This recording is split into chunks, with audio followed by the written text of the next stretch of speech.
equipment looks sick. What's up, everybody? We are back. Happy New Year. What you just saw was the very first cold start of the decade. We're back. It's the first video of the new year. And let's go ahead and get it started. Wow, that lighting may not be ideal. Today we're gonna be talking about dash cams. I have another video on dash cams, and I actually have like a product review of a dash cam. It's like one of my very first videos. You can check it out. As a matter of fact, don't check that out. That was a horrible quality video. I don't know if it'll still shot with my GoPro or not. I don't actually remember. But we're gonna be oh shit. Technical difficulties, new equipment, my bad, boys. All right, technical difficulties over. That's brand new equipment. Anyways, today we're gonna be talking about dash cams. Are they worth your hard-earned money? Are they worth it? Is it worth spending potentially anywhere from like 50 bucks all the way up to $400 on a dash cam? I'm just gonna go ahead and put it right there. Very short answer is yes, absolutely. If you're a car person, you want to protect your investment at all costs. Even if you're not a car person, you want to keep it safe, because cars are huge investments. It's one of the biggest investments you can make, aside from like buying a house or maybe something business wise. Cars are a major investment for people, and you want to keep them safe as much as possible. That's why you have insurance. Why are dash cams worth the money to me? Why invest anywhere from 50 bucks to $400 into a dash cam? Number one, insurance purposes. Some insurance companies actually will reduce your rates if they know you have a dash cam on your car. It's a way to be able to leverage with your insurance companies to get lower rates. In a way, it's kind of just like providing that value to these insurance companies, showing that, hey, you have a dash cam. If something were to happen, if you ever needed to file a claim, they would be able to have some type of video recording to see what actually happened, and they would be able to determine it for themselves, whether you were at fault, the other person was at fault, any type of way. It provides value to them and makes it a lot easier to see how they want to go about your claim. And this leads us on to number two. Oh, oof. Let's say you're just driving on the road, having a nice day, minding your own business. All you're doing is driving. It's just a regular, normal day. And then out of nowhere, bam, someone hits you. What do? Obviously, the first thing you do is make sure everybody's okay. Try and get out of the road safely if you can. Assess the damage, take their insurance information, just the standard procedure if you get into an accident. What if they don't follow that standard procedure? What if they try and run? A hit and run situation, so many people get into these situations and the people get away.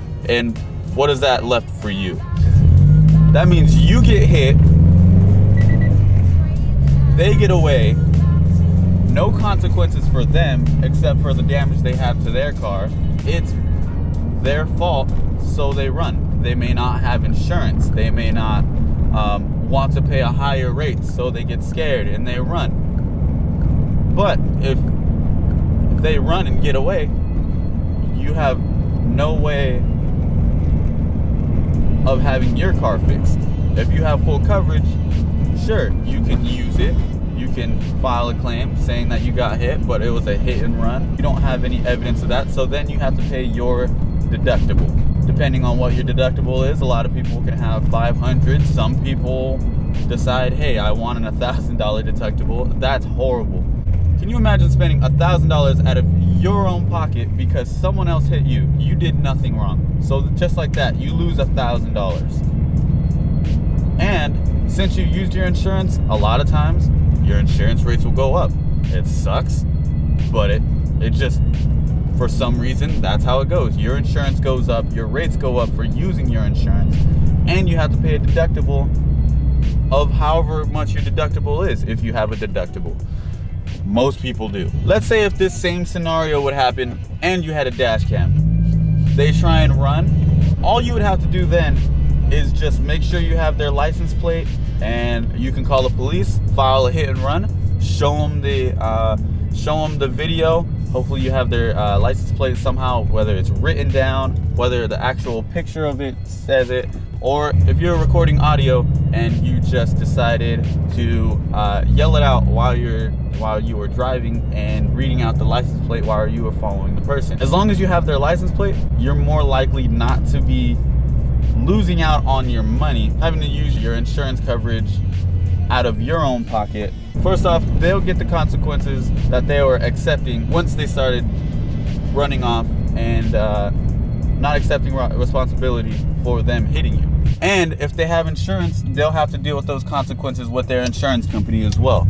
And you know what that does? That means they get higher insurance rates, all that. It's unfortunate for them, but they decided to run. And it shouldn't go back on you because it wasn't your fault. And to me, that just provides a huge value to dash cams just on that point alone. Okay, that's huge. Why accept being punished when you can be prepared and have a dash cam? Number 3, unfortunately, there's a lot of people that like to try and pull scams in a way to get more money from you, from your insurance companies, so they can get more money, reap more benefits, whether it be your fault, their fault, or if it's nobody's fault at all and they're just really looking to get some money. Here's a scenario for you. Let's say you're pulling up to a stop sign. There's a pedestrian going across the street, okay? You stop, you do all the safety precautions, and you stop where you need to, and you're all good to go. Then, while this pedestrian is crossing the road, they hit your car and they fall on the ground pretending like you hit them. And if you don't have a dash cam, how can you really prove it? It's your word versus theirs. They look like they're in pain. They look like the victim. You look like someone that's trying to get out of it. Because then you're gonna have to pay out to your insurance company or to them in court if they sue you. None of us want any part of being scammed or frauded or punished for not doing anything wrong because someone hit us in the parking lot or someone broke our window. And there are dash cams that are very affordable. Like I said, it could be around the $50 range, especially if you find them on a good deal. Or you can go all the way up to the $400-ish range, maybe even $500. That's, you know, more of the top end. Most people don't really need that. Most people just need something that'll be able to give them good evidence, or just something basic, just something that just they can put on and go and not have to worry about it. Along with being super affordable, dash cams are extremely easy to set up. Here's the dash cam that I'm going to be installing in my car today. It's the Rexing V3 dash cam. It's somewhere around the $200-ish range. It shoots all the way up to 4K, but it also has 2 channels. You can see inside the cabin and in the front of the car as well. Opening up the package here, it just comes with some warranty papers, instruction manuals. After that, you're going to be seeing the actual camera itself. Very small, very stealthy like. Most people won't really notice it. Then getting into the packaging, you're going to have the camera mounts. This one's a 3M adhesive. After that, you're going to see a micro USB to a regular USB. You can just plug the camera straight into the computer and get your files that way. You can go ahead and see the power adapter. That's what you're going to be using to power the actual dash camera itself. After that, you have the plastic panel tool. It actually helps you hide the wiring. If you feel like it, you can press it in between the car's panels. I decided to go with the SanDisk Extreme. This camera does shoot all the way up to 4K, so I decided to get a really good, dependable SD card. It has to be a micro SD card because these are really small cameras. That's just about it coming in this package. Some are different, but in general, most dash cameras are going to have this type of setup. Now onto the installation of the dash camera. It's super easy. Make sure you clean the windshield. After you clean the windshield, go ahead and mount on your suction cup and or adhesive. In this case, I have the adhesive mount, which takes a little bit of time to bond. So you're gonna need about 20-ish minutes or so, depending on what your instructions are on your instruction manual, before you can mount your dash camera. Before plugging in your camera, you wanna go ahead and insert the SD card you bought, or if it came with the kit, insert the SD card that came with your dash camera's kit. before mounting it. You can go ahead and attach your dash camera itself to the mount. It should be fairly easy. Most of them just clip right into the mount. And after that, if you really wanted to, all you would have to do is just plug in the power to the dash camera and plug it into the car's power outlet. Super simple, then you can just start driving. I chose not to do that because I didn't feel like seeing wires every single day in my commute. I decided to tuck it into the panel so it would look professionally done. It is super easy. All you have to do is really just tuck the wires within. Mine in particular came with a prior tool, so I'm going to be using that. If you didn't, you can really just use your hands or take some of the panels apart. Super easy. All I'm doing is just tucking it in within all the panels and routing it all the way to the car's power outlet. In this case for me, I'm super lucky, and I actually have a power outlet in my glove box, which is super sweet.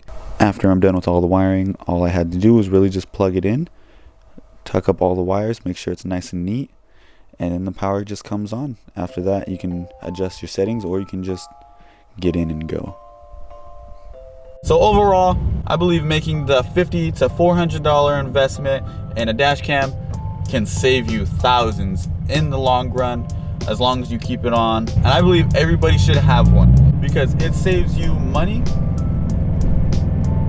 and everybody loves saving money. So that's gonna be it for this video, guys. I hope you guys like, comment, subscribe. We got more videos coming soon, and I'll see you guys in the next video. Peace out.